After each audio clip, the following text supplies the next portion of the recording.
O Evangelho segundo Mateus é um dos primeiros relatos oficiais sobre Jesus de Nazaré, sua vida, sua morte e sua ressurreição. O livro em si é anônimo, mas a tradição confiável mais antiga aponta para Mateus, o cobrador de impostos que foi um dos 12 apóstolos que Jesus nomeou, e ele realmente aparece dentro do próprio livro. Por cerca de 30 a 40 anos, os apóstolos ensinaram oralmente e transmitiram seus relatos de testemunho sobre Jesus, assim como seus ensinamentos que haviam memorizado. E Mateus reuniu e organizou tudo isso nessa incrível tapeçaria e criou o livro para destacar certos temas sobre Jesus. Nesse vídeo, vamos cobrir a primeira metade do livro. Especificamente, Mateus quer mostrar como Jesus é a continuação e o cumprimento de toda a história bíblica sobre Deus e Israel, que Jesus é o Messias da linhagem de Davi, que ele é o novo mestre com autoridade, como Moisés. Mas não só. Jesus é o Deus conosco, ou em hebraico, Emanuel. E Mateus desenhou esse livro com uma introdução e depois uma conclusão. Estes agem como uma moldura em torno de 5 seções claras aqui mesmo no centro, cada uma das quais é concluída com um longo bloco de ensinamentos de Jesus. E esse conceito é intencional e incrível. Veja como isso funciona. Os capítulos de 1 a 3 preparam o palco, vinculando a história de Jesus diretamente ao enredo da escritura do Antigo Testamento. Então Mateus abre com a genealogia de Jesus, destacando como ele é da linha messiânica do filho de Davi. E ele é filho de Abraão, o que significa que ele trará a bênção de Deus para todas as nações. Depois disso, temos a famosa história do nascimento de Jesus e como todos os eventos cumpriram as promessas proféticas do Antigo Testamento que as nações viriam e honrariam o Messias. Que o Messias nasceria em Belém, mas, mais do que isso, a concepção de Jesus pelo Espírito Santo, seu nome, Emanuel. Tudo isso trabalha em conjunto para mostrar que Jesus não é um mero humano. Ele é Deus conosco. Deus se torna humano. Então, você pode ver 2 dos principais temas de Mateus aqui na introdução. Ele é da linha de Davi, ele é Emanuel, mas Mateus também quer mostrar como Jesus é um novo Moisés. Assim como Moisés, Jesus saiu do Egito, atravessou as águas do batismo e viveu no deserto por 40 dias. E então Jesus sobe a uma montanha para entregar seu novo ensinamento. Através de tudo isso, Mateus afirma que Jesus é o prometido maior do que a figura de Moisés, que libertará Israel da escravidão. Ele vai lhes dar um novo ensinamento divino. Ele vai salvá-los de seus pecados e estabelecer uma nova aliança entre Deus e o seu povo. Esse paralelo entre Jesus e Moisés também explica por que Mateus estruturou o centro do livro da maneira que fez. Essas 5 partes principais destacam Jesus como mestre e Mateus criou um paralelo. Jesus como mestre é um paralelo aos 5 livros de Moisés. Jesus tem autoridade como o novo mestre da aliança que cumprirá a história da Torá. Na primeira sessão, capítulos 4 a 7, Jesus entra em cena anunciando a chegada do reino de Deus, e isso é realmente fundamental. O reino é, em essência, sobre a operação de resgate de Deus para todo o seu mundo, o que acontece através do Rei Jesus. Jesus veio para enfrentar o mal, especialmente o mal espiritual, e todo o seu legado de opressão demoníaca, doença e morte. Jesus veio para restaurar o governo de Deus e reinar sobre o mundo inteiro, criando uma nova família de pessoas que o seguirão, obedecerão aos seus ensinamentos e viverão sob o seu governo.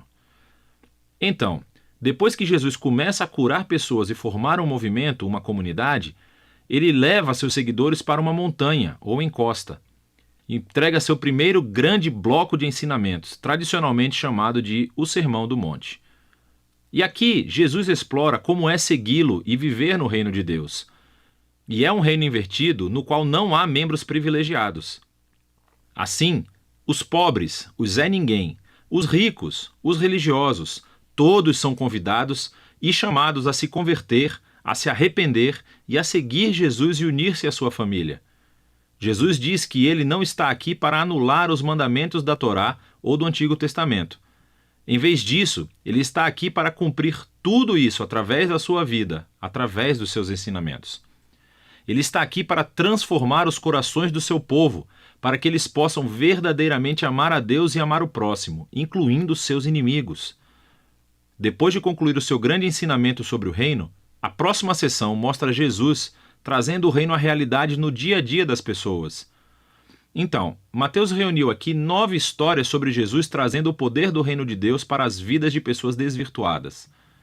Existem 3 grupos com 3 histórias e elas são todas sobre pessoas que estão doentes, ou têm corpos quebrados, ou estão em perigo. E Jesus as cura ou salva por esses atos de graça e poder.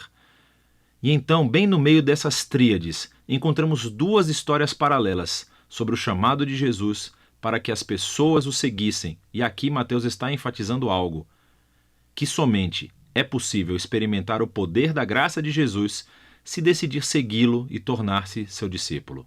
Depois de Mateus ter mostrado o poder do reino através de Jesus, Jesus estende o seu alcance, enviando os 12 discípulos que farão o que ele tem feito. E isso leva ao segundo grande bloco de ensinamentos, o capítulo 10. E aqui Jesus ensina seus discípulos a anunciar o reino e o que esperar quando o fizerem. Muitos entre Israel estão aceitando a Jesus e a sua oferta do reino, mas os líderes de Israel não. Eles perderão muito ao se arrependerem e se tornarem discípulos de Jesus.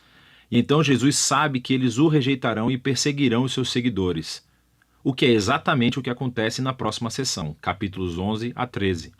Mateus reuniu um grupo de histórias sobre como as pessoas respondem a Jesus e a sua mensagem. E é tudo misturado. Algumas histórias são positivas, as pessoas amam a Jesus e acham que ele é o Messias. Outras são mais neutras, como João Batista, ou até mesmo os membros da própria família de Jesus, e deixam claro que Jesus não é o que esperavam. Então, aos líderes de Israel, que são totalmente negativos, você tem os fariseus e os estudiosos da Bíblia. Todos rejeitam Jesus. Eles acham que ele é um falso mestre, que está levando as pessoas para o caminho errado. Eles pensam que Jesus é uma blasfêmia com essas declarações exaltadas que ele faz sobre si mesmo. Mas Jesus não fica surpreendido ou se abala com essas respostas tão diversas. De fato, ele se concentra nisso no terceiro bloco de ensinamentos no capítulo 13. Aqui, Mateus reuniu um monte de parábolas de Jesus sobre o reino, como um fazendeiro jogando sementes em 4 tipos de solo, ou sobre um grão de mostarda, uma pérola ou um tesouro enterrado. Essas parábolas são como um comentário sobre as histórias que você acabou de ler nos capítulos 11 e 12. Algumas pessoas estão aceitando Jesus com entusiasmo. Outras o estão rejeitando, mas o reino de Deus é de valor supremo e não deixará de se espalhar apesar de todos esses obstáculos. Então, essa é a primeira metade do Evangelho segundo Mateus. Aqui estão mais algumas coisas para analisar enquanto lê esses capítulos. Lembre-se que Mateus está apresentando Jesus como a continuação e o cumprimento da história do Antigo Testamento. Então, procure como ele se entrelaça nas citações do Antigo Testamento. E o que você encontrará é que elas são colocadas em pontos estratégicos da história, explicando mais sobre Jesus e a sua identidade. Então pare, reserve um tempo para pesquisar essas referências e as leia em seu contexto do Antigo Testamento e, na maioria das vezes, você descobrirá conexões muito interessantes. Por fim, preste atenção aos tipos de pessoas que aceitam Jesus e o seguem. E você verá que na maioria das vezes são pessoas que não são importantes, não são ninguém ou não têm religião. E essas são as pessoas que são transformadas pela sua confiança ou fé em Jesus e seguem-no. E são os religiosos e os orgulhosos que são ofendidos por ele. Então, como é que essa tensão entre Jesus e os líderes de Israel se manifestará? É disso que se trata a segunda metade de Mateus.